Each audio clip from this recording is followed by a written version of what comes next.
मैंने हृदय से आश्रय लिया है।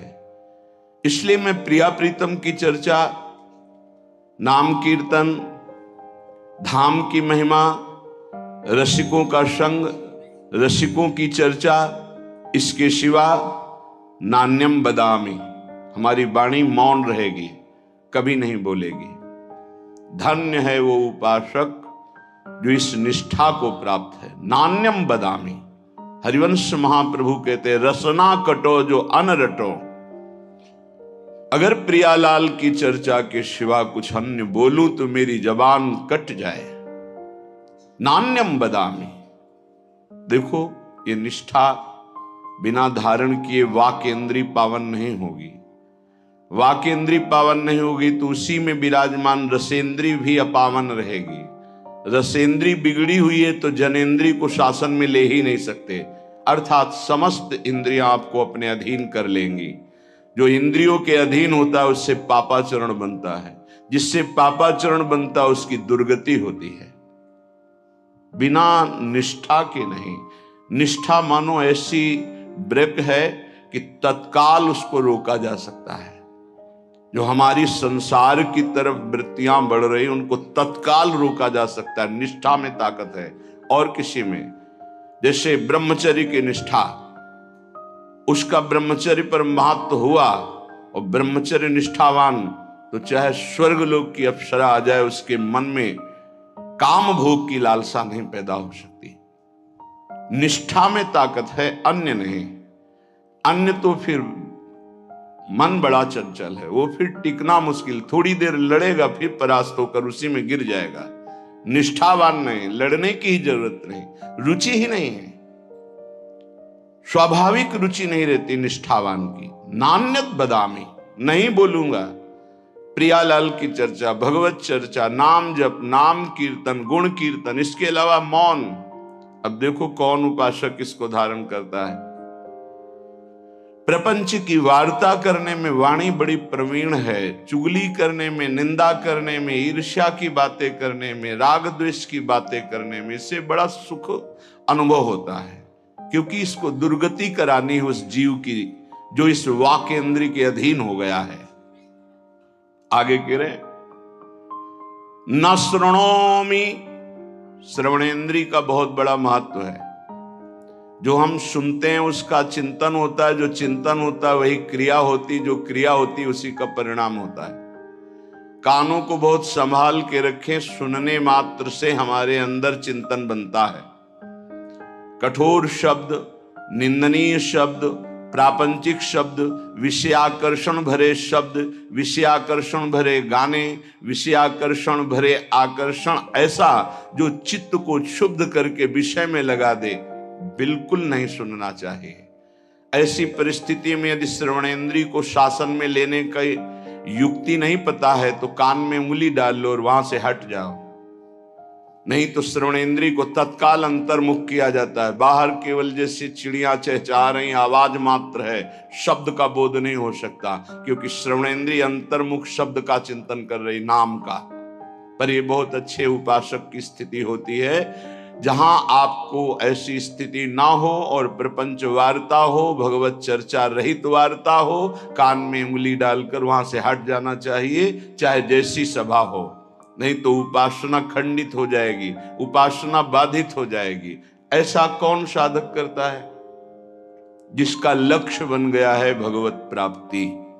अन्यथा संयोग बना तो सत्संग भी सुन लिया, संयोग बना तो कुसंग भी सुन लिया। खलऊ करें भरी पाए सुसंगु और मिटे न मलिन स्वभाव अभंगु। दुष्ट स्वभाव के लोगों को भी कभी कभी भगवत कृपा से संत संग मिल जाता है, पर वो अपने स्वभाव के वशीभूत हुए सत्संग का लाभ न लेकर वहां भी अभिमान आदि दोषों से युक्त हृदय होने के कारण वो वंचित रहते हैं, सत्संग के प्रभाव से वंचित। खलऊ करहि भली पाई सुसंगु पर मिटे न स्वभाव मलिन अभंग। जो मलिन स्वभाव है वो उनका इतना कठोर हो गया है कि वो बदलना ही नहीं चाहते। तो अपने लोग तो बड़े कृपा पात्र हैं जितने सब सुन रहे हैं, तो नान्यम बदामी, वाणी से किसी की निंदा चुगली ये मत बोलो, भगवत चर्चा करो, नाम कीर्तन करो, गुण कीर्तन करो।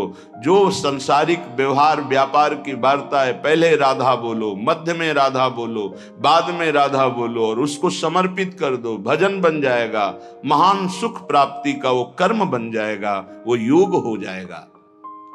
आगे कह रहे हैं न चिंतयामी, तो जो हम देखते हैं, सुनते हैं, बोलते हैं, इसका चिंतन होता है। इसलिए 3 बातों को कहा है, रसना कटो जो अनरटो, निरख अन फुटो नयन, श्रवण फुटो जो अन सुनो श्री राधा जस बैन।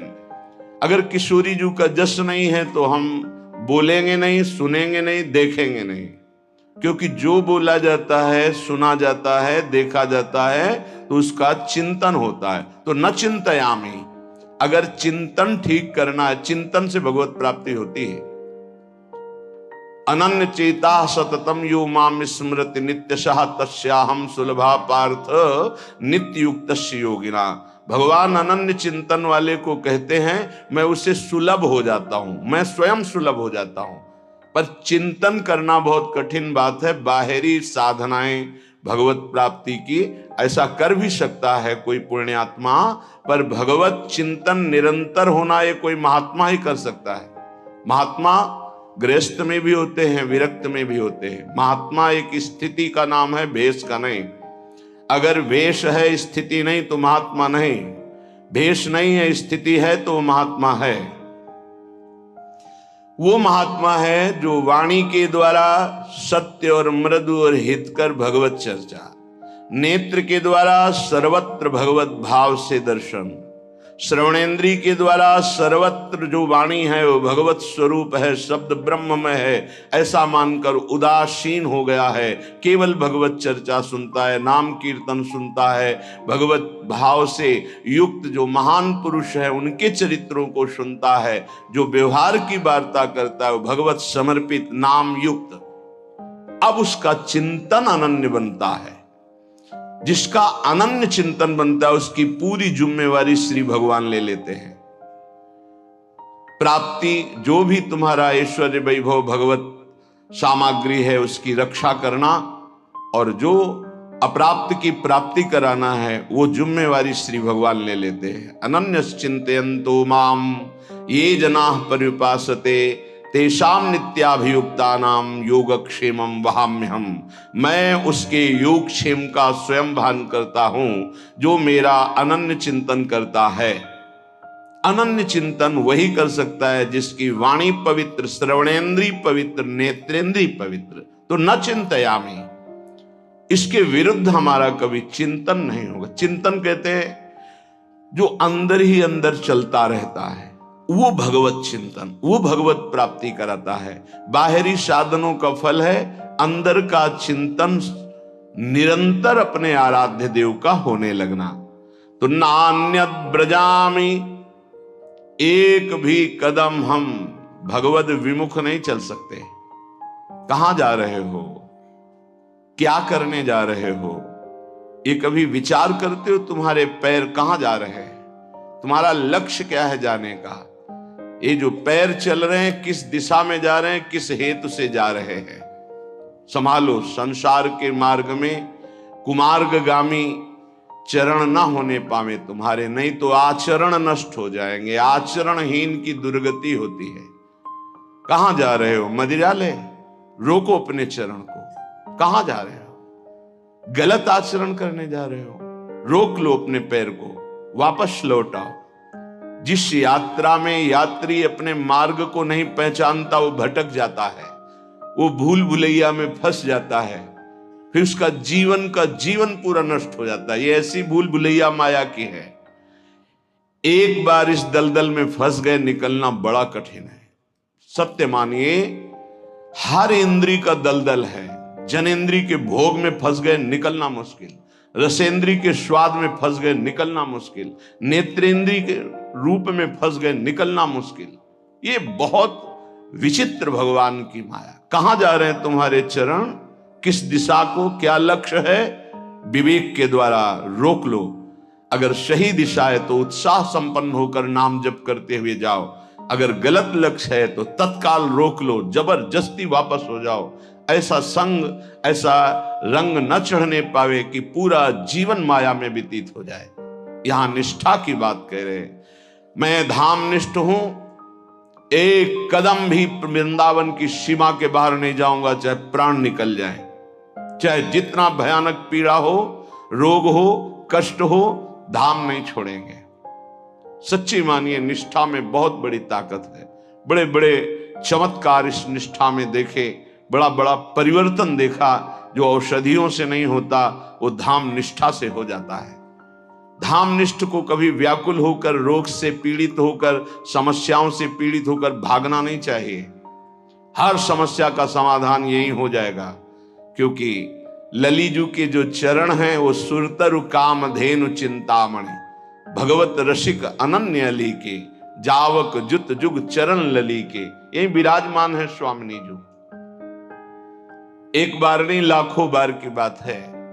आपकी निष्ठा केवल हो तो सेकंड लगता है, सेकंड पूरा होते होते वो बात सामने होती। कितने लाखों बार की बात कह रहा हूं, सेकंड पूरा होते होते वो बात सामने होती। फाइनल में मिनट, घंटे, दिन, ये तो बहुत बड़ी बात है। सेकंड पूरा, अच्छा ये ऐसा, बस इतना सामने। तब लगता है क्या, पहले व्यवस्था होती, बाद में प्रश्न होता, उसके उत्तर की पहले व्यवस्था होती, बाद में प्रश्न होता है। यहां समस्या का समाधान करने के लिए बाद में प्रार्थना होती, समस्या का समाधान पहले हो जाता है। प्रार्थना हुई तो पता चला वो समस्या ही नहीं है, उसका समाधान हो चुका है। क्यों? सुरतरु कामधेनु चिंतामणि, भगवत रसिक अनन्य अली के। स्वामिनी जी के चरणारविंद कल्पतरु हैं, चिंतामणि हैं, कामधेनु हैं। तत्काल समस्त कामनाओं को पूर्ण करने की सामर्थ्य श्री प्रियाजू के गोरे चरणारविंद में है, और वो अपने महल में यहां विराजमान है। ये उनका महल है। ऐसा कौन सा कष्ट है जो तुम्हें इतना विचलित कर दे प्यारी जू के महल को छोड़ने के लिए? ऐसा कोई कष्ट नहीं। यहां का एक प्रभाव है, बाहर भारी कष्ट से पीड़ित हो और यहां केवल आ जाओ तो आप देखोगे कलह कलेश न व्यापे ईठा, ये ठौर विश्व ते न्यारी। यहां आते ही एक उस क्लेश का समन होने लगेगा और आपको एक आनंद की अनुभूति होने लगेगी। चाहे आप मानसिक रोगी हो या शारीरिक रोगी हो, यदि आपको रसिकों का संग मिल गया और वृंदावन का आश्रय, तो आप देखेंगे कि वो आपको प्रभावित नहीं कर पाएगा। रहेगा, प्रारब्धानुसार शरीर में रहेगा, प्रभावित नहीं कर पाएगा। बड़ी अद्भुत चमत्कारमयी वृत्ति वृंदावन की। एक परिचय के थे शिष्य, उनको कैंसर हुआ। फिर उन्होंने सूचना दी कि बहुत भयानक स्थिति है, किसी भी तरह अब हम बचने वाले नहीं। जब ये सुना, उससे प्रार्थना की कि अगर आपकी थोड़ी भी श्रद्धा है तो चाहे जैसी परिस्थिति हो वृंदावन आ जाइए, बस एक बार आ जाइए आप। उसने कहा ऐसी समस्याओं में अस्पताल में भर्ती हैं ये। उनके पुत्र ने कहा आने लायक तो है ही नहीं, तुमका जाना तो है ही, फिर आ क्यों नहीं सकते? तुम जैसे बने। तो यहाँ एक बैठे हुए संत भगवान, वो उनको बहुत सपोर्ट किए, वो आए। ये जो सामने है वेदांत, भक्ति वेदांत, इसमें भर्ती हुए। शाम के हितधाम में रहते थे, शाम के वहां गए, बहुत ही कष्ट, रो पड़े। उन्होंने कहा भयानक कष्ट है, राधा राधा राधा राधा। श्री जी का प्रताप, उन्होंने कहा हटाइए, सब हटाइए हमारे शरीर से, बस हटा दीजिए जो मैं कह रहा हूं। एकदम आवेश आया, सब हटवा दिया, काम हो गया। राधा राधा चल दिए।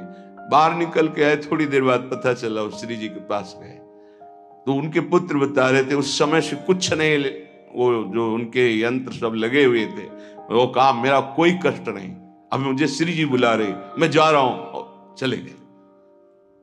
न जाने कितने दिन भोगना पड़ता, न जाने कौन कौन से प्रारब्ध उदित हो जाते हैं जीव के अंतर्गत। विश्वास कीजिए, धाम, नाम और भगवत प्रेमी महात्माओं का आश्रय ये बड़े बड़े प्रारब्धों को नष्ट कर देता है। वो अपने शरीर में प्रारब्ध लेकर भोग सकते हैं, लेकिन वो प्रारब्ध को नष्ट करने की अपार सामर्थ्य रखते हैं। धाम प्रेमी, नाम प्रेमी, प्रियालाल के चरणारविंद के अनुरागी जन। तो नान्यत ब्रजामि, कुछ भी हो जाए, जिसने ये नियम ले लिया, अनंत जन्मों के पाप भस्म हो जाते हैं, उससे भगवत प्राप्ति हो जाती है। इस रज का अद्भुत प्रभाव। ना भजामि ना चाश्रयामि, अब मुझे कोई कितना भटकाना चाहे, मैं प्रिया प्रीतम के सिवा और किसी का भजन नहीं कर सकता। ये निष्ठा होनी चाहिए। अपने गुरुदेव इष्ट देव में जिसकी निष्ठा नहीं है, कुछ भी कर ले, हाथ कुछ नहीं लगता। ये माया है, बड़ी प्रचंड और प्रबल है। एक क्षण में तुम्हारा जितना सुकृत है सब लूट लेती है। गुरु कृपा पात्र हरि प्रियाजू के चरणारविंद की निष्ठा तो माया कोई है ही नहीं। मां माने नहीं या माने जो, जिसकी सत्ता ही नहीं उसका नाम माया है। न चाश्रयामी, भूल से भी किसी का अन्य का आश्रय हम नहीं ले सकते। अंदर से देख लीजिए, भूल कर भी प्रियालाल का आश्रय नहीं और सब आश्रय हैं। बैंक बैलेंस का आश्रय, व्यक्ति का आश्रय, पदाधिकारी का आश्रय, शरीर का आश्रय, संबंधियों का आश्रय, नाना प्रकार के आश्रय हैं, लेकिन प्रियालाल का आश्रय नहीं। एक आश्रय दृढ़ हो जाए और सब आश्रय छूट जाए तो अभी भगवत प्राप्ति हो जाए, अभी इसी क्षण प्रियालाल का साक्षात्कार हो जाए।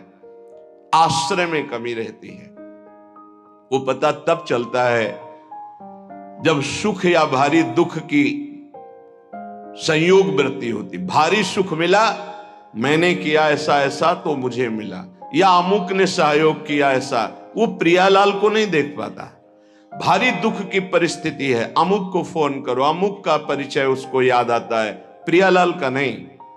ये अनाश्रित का लक्षण। और आश्रित का चाहे जितना सुख आवे, मेरी किशोरी जी की कृपा, वो देखता है कृपा।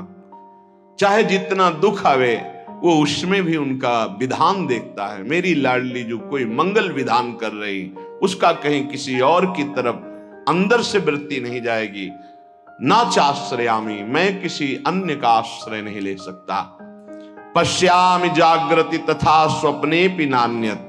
आहा, अन्य किसी का न जागृत में न स्वप्न में। जैसे कभी कभी कोई साधक कहते हैं हमारे स्वप्न में ऐसा ऐसा, आप ये समझ लीजिए कि आपके अंदर जो चल रहा होता है वही स्वप्न का स्वरूप मन प्रकट करता है। यदि आपके अंदर वासनात्मक स्वप्न आ रहे हैं तो आप वासना का चिंतन करते हैं, वासना का ही आश्रय लिए हैं, आप प्रभु का आश्रय नहीं लिए।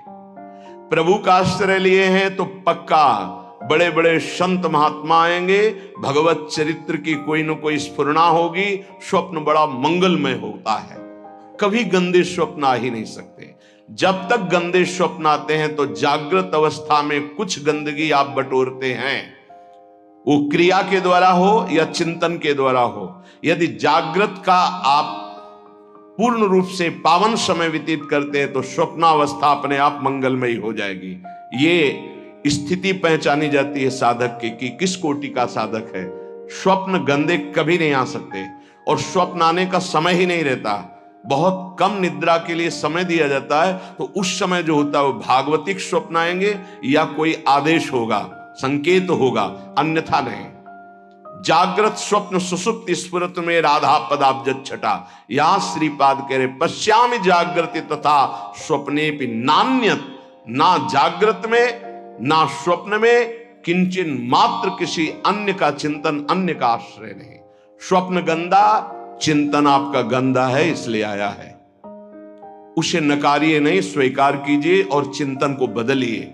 नहीं, जो स्वप्न है वो प्रमाणित करता है आपकी स्थिति क्या है। जैसे संसारिक लोगों के ऐसे ही कल्पनात्मक वृत्तियां वो पकड़ नहीं पाते, वही सब उसको स्वप्न में दिखाई देता है। महाभागवत जनों का स्वप्न अपने आराध्य देव का होता है।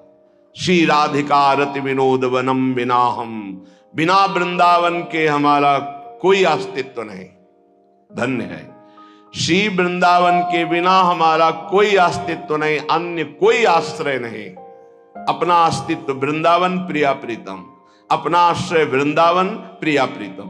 इसका फल क्या होगा? श्रीपाद कह रहे हैं कि वाण्या गद गदया कदा मधुपतेर नामान संकीर्तये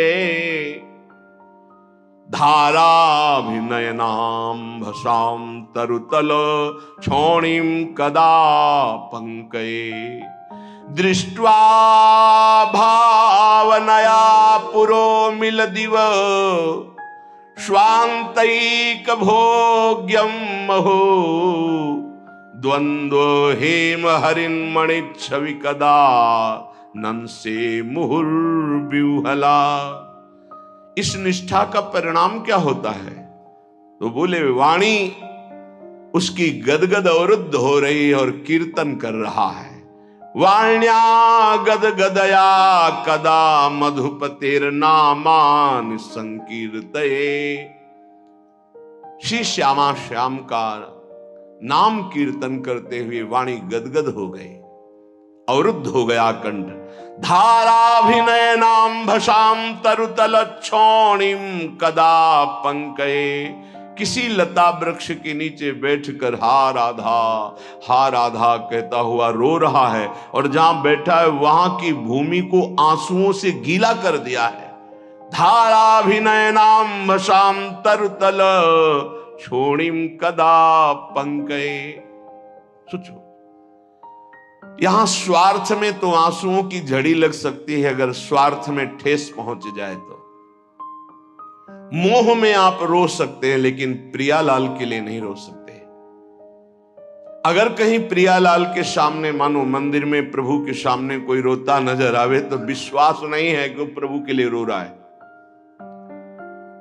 उसके कई कारण अंदर हो सकते हैं, तब वो प्रभु से सामने रोते हुए नजर, वो प्रभु से कोई मतलब नहीं रख रहा, अपनी वासनाओं के लिए रो रहा है। एक बार सुनाया है सत्संग में, राधा वल्लभ जी के दर्शन कर रहे थे, एक सामने ऐसे करके रो रहा था, लगा प्रभु के लिए ऐसे रो रहा है। नजदीक गए, बड़ा आकर्षण हुआ। किसी के आंसू देख ले तो हृदय विकल होता है, कमजोरी होती, प्रेमी जनों की कमजोरी होती आंसू। जब उनकी विनय में शब्द सुने तो हट गए पीछे। उनकी पत्नी बीमार होगी तो ठीक हो गई होगी, उन्होंने कहा होगा, प्रभु से प्रार्थना की होगी, उसी बात की वो याद में वसा। ये तो कोई महत्व है? प्रभु के लिए रो रहा हो, धन्य धन्य उसका जीवन कि नाथ बस आप चाहिए, आप खुश रहो, आप प्रसन्न रहो, हे प्रभु। ऐसा आर्त, या हे प्रभु आप कब मिलोगे, कैसे मिलोगे, या हे प्रभु आप अपना चिंतन दे दीजिए, नाम जप दे दीजिए, ऐसा रो रहा हो। या प्रभु की कोई चर्चा चल रही, उनमें रो रहा हो, ऐसा बड़ा कठिन होता है। यदि प्रभु के लिए आंसू निकलने लगे तो बहुत नजदीक पहुंच चुके हो प्रभु के, क्योंकि प्रभु का साक्षात्कार रोने वाले को ही होता है। कबीरा हंसना छोड़ दे, रोने से करी प्रीति, बिन रोए किन पाइया, प्रेम प्यारा मीत, रुरुदु सुस्वरम राजन, कृष्ण दर्शन लालसा। एक बार श्री जी ने गोपी जनों, ब्रज लीला के अंतर्गत है, गोपी जनों ने पूछा कृष्ण को रिझाने का मार्ग क्या है प्रियाजू से, तो प्रियाजू के आंखों में अश्रु थे और श्याम श्याम श्याम श्यामेति सुंदर वरेति मनोहरेति कंदर्प कोटि ललितेति सुनागरेति। हा श्याम, हा कंदर्प कोटि लावण्य वाले प्रीतम, हा मोहन। गोपी जनों से कहा, ऐसा पुकारते हुए आंसुओं की धार से हमारे प्रीतम को जो रिझाता है उससे भगवत साक्षात्कार होता है। हमारे श्याम सुंदर के मिलने का उपाय है आंसू। जो आंसुओं से कपोल भिगो रहा है, वस्त्र भींग गए हैं, और यहां तक कि छौणी कदा पंकहे, नीचे जमीन भी गीली हो गई, इतना रोता है। यह है भगवत आराधना का, प्रेम फल। बड़े भाग्यशाली होते हैं जो प्रभु के लिए रोते हैं। प्रभु के सामने या प्रभु का विषय चल रहा है तो अंदर चिंतन क्या चल रहा है उसका रोने का? अंदर चिंतन यदि प्रभु का चलते हुए रो रहा तो आंसू ठीक है, वो धन्य है, नहीं तो उसका कोई खास महत्व नहीं है। बिन रोए किन पाइया प्रेम प्यारा मीत, ये प्रभु देते हैं। जिस पर तुम हो रीझते क्या देते यदुबीर, रोना शिशकना तड़पना आहों की जागीर। जिस पर हे श्री कृष्ण तुम प्रसन्न होते हो क्या देते हो? बोले ये देता हूं, रोना तड़पना शिशकना आहों की जागीर। हा कृष्ण, हा कमल नयन, हा अरविंदाक्ष, हा मदन मोहन, हा प्रियाजू। और वो रो रहा है एकांत देश में। दृष्ट्वा भावनया पूरो मिलिदिव स्वांतैक भोग्यम महो। ये तब आता है जब नाम में प्रीति हो जाती है। नाम एक कल्पतरु है। विश्वास मानो जब नाम की बात आती है तो जबान रुक जाती है कि बस सर्वतो भावेन, लोक परलोक का समस्त मंगल इसी नाम से होता है।